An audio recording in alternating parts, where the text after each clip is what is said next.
Welcome or welcome back to Space Cowboy for some more on the Outer Worlds 2, and today we're going to go over a detailed guide on how you can get the best start using that first initial system and the best tips and tricks that are going to help you progress through the game, including getting more skill points, being able to barter with people, getting reduced rates at the traders themselves, and the best locations where you can pick up the most amount of gear. Now if that sounds good, subscribe to the channel, drop a like on the video and stick around for much more Outer Worlds 2 content. Now first things first, as with any RPG, is the skills and perks you pick, because in this one they can't be, as far as I'm aware, respect later down the line. Now obviously the appearance makes absolutely no difference whatsoever, but the background itself is very important. I'd recommend checking these out very carefully depending on the playstyle that you want to go with. They do change things and give extra story options, so things like the Professor gives you a little bit of an extra boost to your speaking, and Gambler gives you a bit of extra luck. Convict, I don't know what Convict actually gives you, but just bear in mind that these things all change the story and how things progress going forward.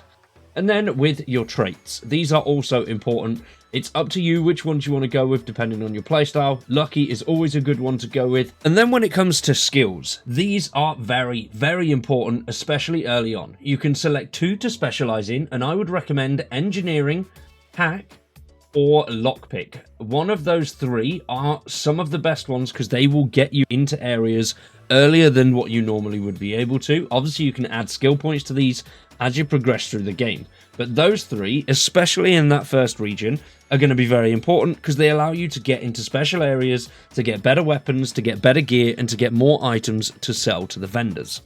And also with any RPG title, exploration is key. As you can see, the map is split up into smaller fragments and map sections, which is quite good, and you travel between each sort of location on certain planets, which does make searching much easier. But as you can see, the small little settlements dotted all over each of these map sections. I would highly recommend searching the shite out of them. You'll come across these little things, observational reports that get you further in quests. You'll come across cards which give you extra skill points, and you are able to steal various items that you can sell to traders, which is always important. Stealing some of these items is pretty simple. As long as you're crouching and no one can see you, it's really easy to get away with stealing in this game. Another weird thing about the actual stealing mechanic is I'm pretty sure it's broken, because there are major settlements that you can go into and just everything is available to take. But take everything that you can, search everything that you can, so you can make more money with the traders, because you're going to need a lot of money to buy certain keys and various other objects that will get you further in the game a lot quicker.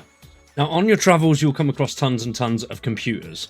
Now if you're like me and you're not one for reading all of the storylines and all of that stuff, and you just go through dialogue rather than reading through all of these, you can just go through these, and the ones that are lit up are the ones that you haven't read. Now, I read every single one on every computer that I come across, because they give you tips, hints, and ways to progress the story that you might not have otherwise found if you didn't go through those computer logs.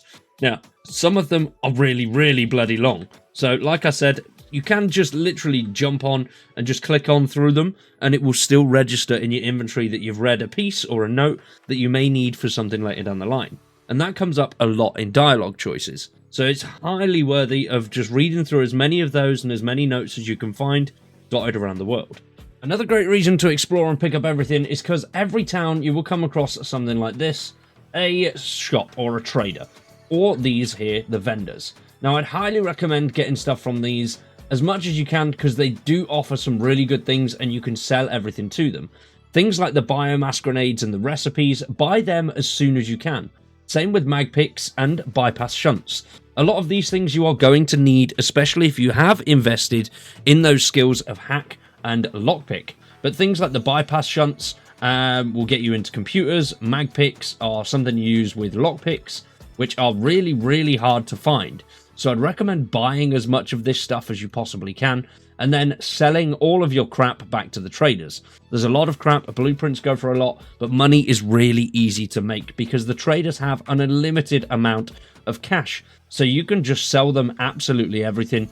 And as far as I'm aware, it doesn't seem like a lot of the traders don't like buying things. Now, another thing the vendors are useful for are these advanced decryption keys. At the very start of the game, you need to use an advanced decryption key to unlock a box. Now, these decryption keys are really difficult to find, but traders always have them, and they come in at a decent price depending on where you get them from. Some of them are 1,500, some of them are 750, some of them are 2,000. But always buy them as much as you can. Get these things in, because the lot boxes are absolutely everywhere. You need as many of the decryption keys as you can get as early as you can get them. Now, this here is the auto dock machine. This is something you'll experience within the first 5 or 10 minutes of gameplay, and it's quite simple. You go up to it, you activate it, put your arm in, and it heals you.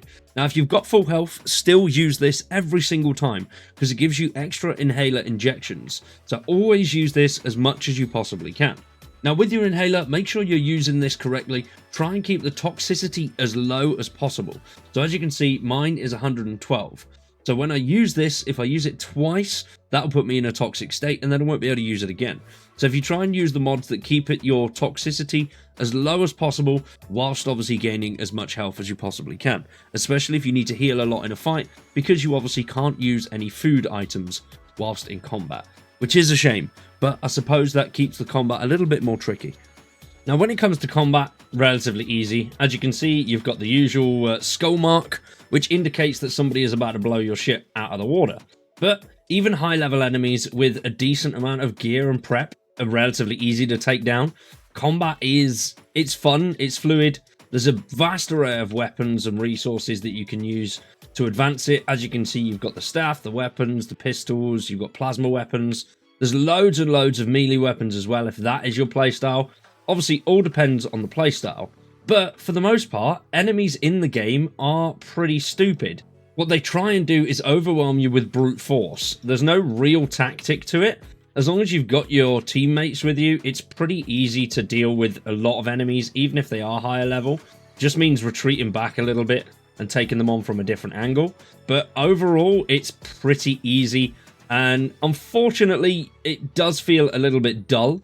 And at the moment, it seems like they try and bullet sponge more with enemies, rather than actually having them any sort of tactic or sort of thoughts to what they're doing.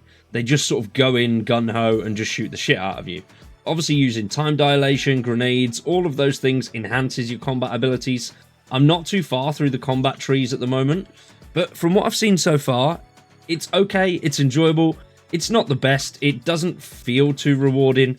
Enemies are just bullet spongy, so as long as you can just sort of get behind cover and take them out, they're relatively easy to deal with. Now, companions in the game, Inez and Niles are two that I'd recommend having with you. They're good for combat, they're useful, and they've both got their own little storage perks and other little bits and bobs.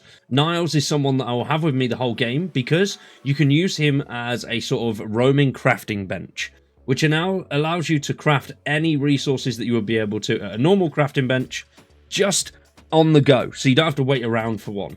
And Inez, her special ability is alright, she heals you every now and then, but yeah, I mean, it depends on your playstyle as to the ones that you'd want to go with, but I'd always recommend having Niles with you.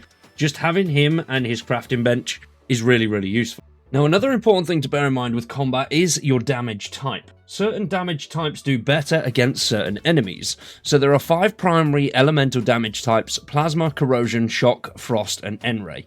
Plasma is the best against biological creatures including humans. Corrosion is the best for dealing with heavily armoured enemies.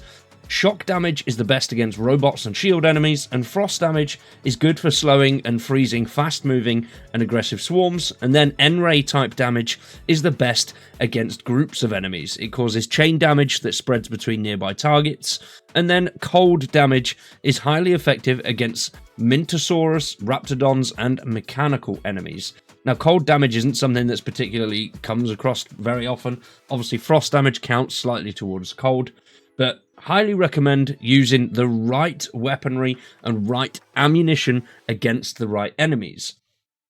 Now, the good thing is you can get mods which add certain elemental damage types to each weapon, and those mods can be attached to various weapons. Something that I'm not a big fan of is the way that the modding system works.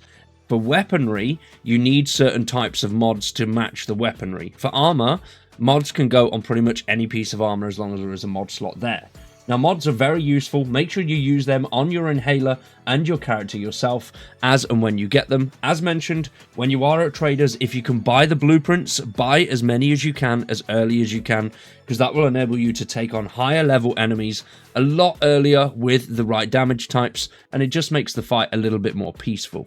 Now, for those of you out there that do like to haggle in the side quests and speak to pretty much everyone, that can have a change in the storyline or a change in quest lines later on. You can progress through certain bits and then figure out that you are actually quest locked because you've pissed somebody else off. So I'd recommend saving often, not auto-saving. The auto-save is every 20 minutes in game, but if you actually set up several saves at key points before you have certain conversations, that will allow you to come back and change the future outcome if you've gone down a road that you don't want to go down accidentally. So I'd recommend having multiple saves open at any one time and saving as often as possible. And today, ladies and gentlemen, that is it from me. Hopefully you've all enjoyed the tips and tricks. If you have, drop a like on the video, subscribe to the channel, and stick around for much more Outer Worlds 2 content. We'll have our full review coming in the next couple of days, alongside loads of other bits and bobs, where you can get the most decryption keys, where you can do loads of other things, and the best routes of getting some of the best starting gear. So, fondle those buttons. For today, though, that's it from me. I've been Cowboy, you've been awesome, thanks for watching, and we'll see you in the next one.